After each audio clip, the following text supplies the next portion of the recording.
शाहिद खटक साहब, दोबारा आपकी तरफ आ रहा हूँ। आपका जवाब अधूरा रह गया था 27वीं आईनी तरमीम के ऊपर, आपका रद्द-ए-अमल।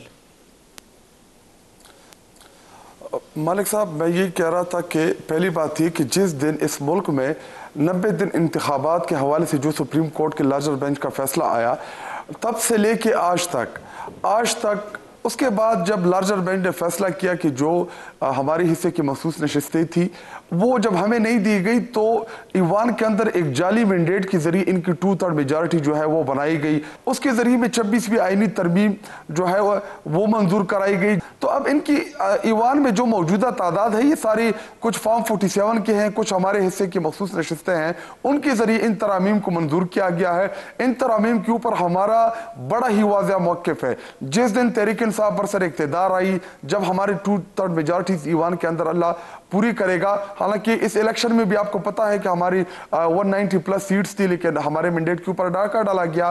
तो जब भी हमारी तादाद पूरी होगी कौमी असम्बली के अंदर, हम 26वीं आईनी तरमीम को, 27वीं आईनी तरमीम को, ये जितने भी आईनी तरमीम जो है करेंगे, इसको बेसिकली तो गैर आईनी तरमीम है, हम इन सबको उड़ाएंगे। और ये बार बार एक जिक्र कर रहे हैं कि जी सियासी जो है आईनी मसाइल जो है वो आईनी कोर्ट्स में इन इशूज को एड्रेस किया जाएगा। तो एक साल तो उनका पूरा हो गया, एक साल के अंदर तो इन्होंने कोई आईनी कोर्ट बनाई नहीं थी। अब ये बार बार फौजदारी मुकदमात का जिक्र कर रहे हैं। तो वही इमरान खान साहब तो सही बनाई थी कॉन्स्टिट्यूशन के तहत, वो करेगी कितना अच्छा काम, ये अभी आने वाले दिनों से साबित होगा कि उससे अच्छा फंक्शनल करती है या उससे इंसाफ होता है या नहीं इंसाफ। इन्होंने ये मैं इसके ऊपर मालिक साहब, मुझे अगर आप टाइम दें, क्योंकि आप 35-40 मिनट को दे चुके हैं, तो मेरा तकरीबन 2 दफ़ा मेरा टाइम बनता है, तो कुल मिला के 6-7 मिनट मेरे बनते हैं।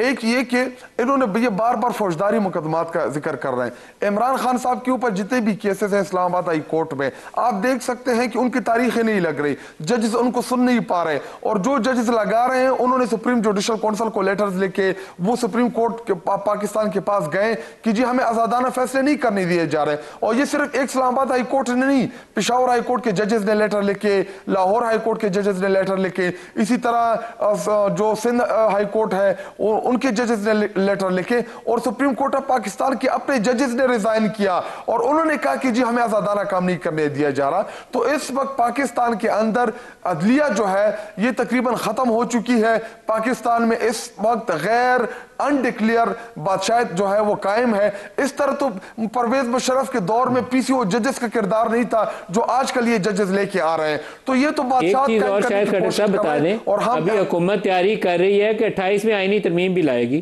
तो 27वीं के ऊपर तो हमने बात पहले बहस की, अब 28वीं में भी राय दे दें तो फिर मैं शाह खबर साहब से भी पूछ लूँ।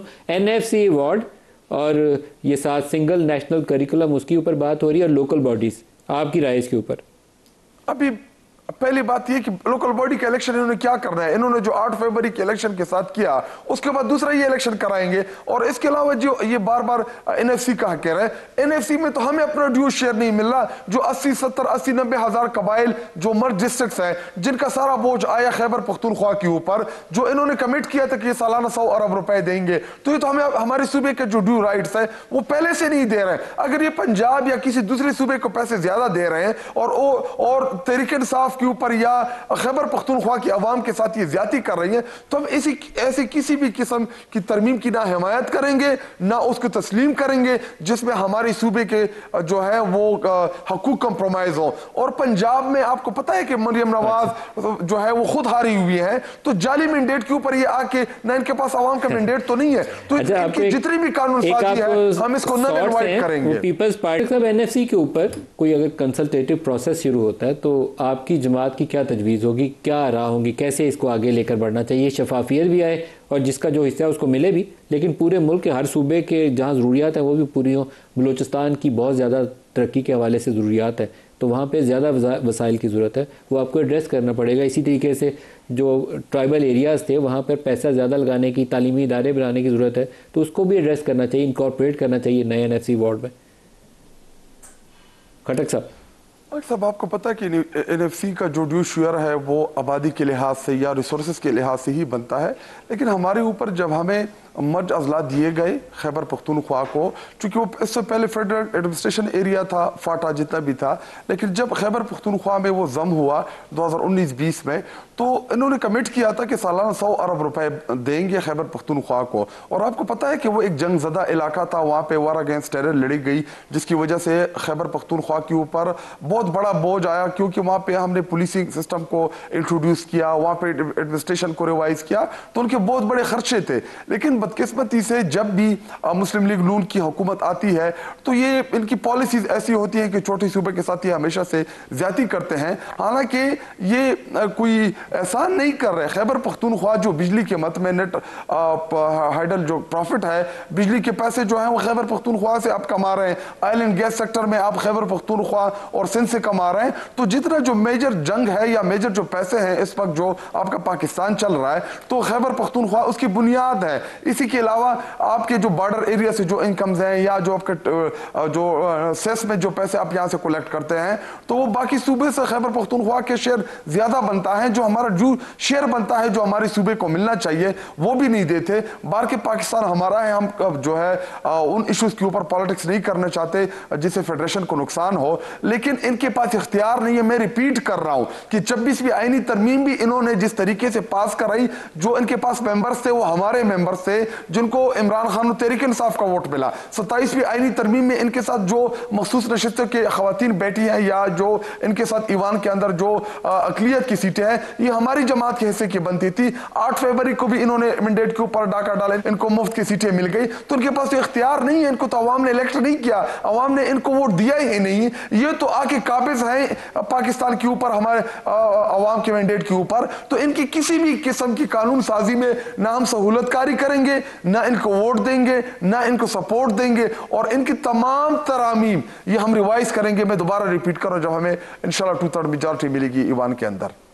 शाह खबर साहब, आपकी बात में काफ़ी वजन है कि जो सूबों से आवाज़ें आएंगी तो वो यूनिटी वाला सवाल सामने आ जाएगा। तो इसके लिए वफाकी हुकूमत को स्ट्रेटेजाइज करना चाहिए, इंगेज करें कि what's doable in the NFC what, तो फिर शायद रास्ता निकालना आसान हो जाए। देखिए, मैं ये कहता हूँ कि इस स्टेज के ऊपर, इस इशू के ऊपर, देखिए ना, जब 18वीं तरमीम में, जब ये आपने खुद भी पॉइंट आउट किया, उसमें जो पिछला एमएससी अवार्ड है उससे महसूलात की तकसीम ज़्यादा तो हो सकती है, कम नहीं हो सकती। तो ये एक बहुत बड़ा और उसमें सूबों का कंसेंसस था।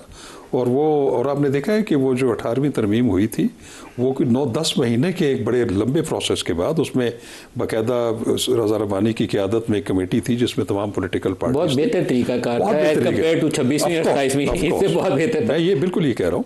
तो मैं ये समझता हूँ कि ऐसी चीज़ों पे जिस पे कि नेशनल कंसेंसस डेवलप हो के एक चीज़ सामने आई है, आईनी तरमीम आई है, तो मैं समझता हूँ कि उसको इतनी जल्दबाजी में जो है ना सूबों को ऑन बोर्ड लिए बगैर, मैं समझता हूँ कि वो बेहतर नहीं होगा। सर बैरिस्टर साहब, एक लाइन में, क्या नए सूबों वाली बात के ऊपर आप बहस खोलना चाहते हैं? देखिए नदीम मलिक साहब, जिन चीज़ों से मुल्क मजबूत हो, जिन चीज़ों से 18वीं तरमीम का जो स्पिरिट है वो एड्रेस हो, वो डेलीगेशन डेवोल्यूशन ऑफ पावर हो, जिससे सूबे जो हैं ख़ुद मुख्तार हों, जहाँ प्रोग्रेस जो है, चीज़ें जो हैं वो बेहतरी से चले और सूबों की बहस आवाम उससे फ़ायदा उठाए, वो सूबों की बहस हो या वो एनएफसी हो। I think we should all be open to it. For नए सूबों पर भी बहस के लिए तैयार है। आई थिंक दोनों के ऊपर होना चाहिए तैयार, बिल्कुल। दोनों डिलिब्रेशन देखें, बहस जो होती है, बड़ी आर्ग्यूमेंट होती है, वो हतमी कोई फैसला नहीं होता। You open a forum for an argument. और हर जगह देखें, मौजूद माशरों में आपका ब्लैक और वाइट के बीच में ग्रे एरिया भी होता है, जहां आप अपना ओपिनियन देते हो।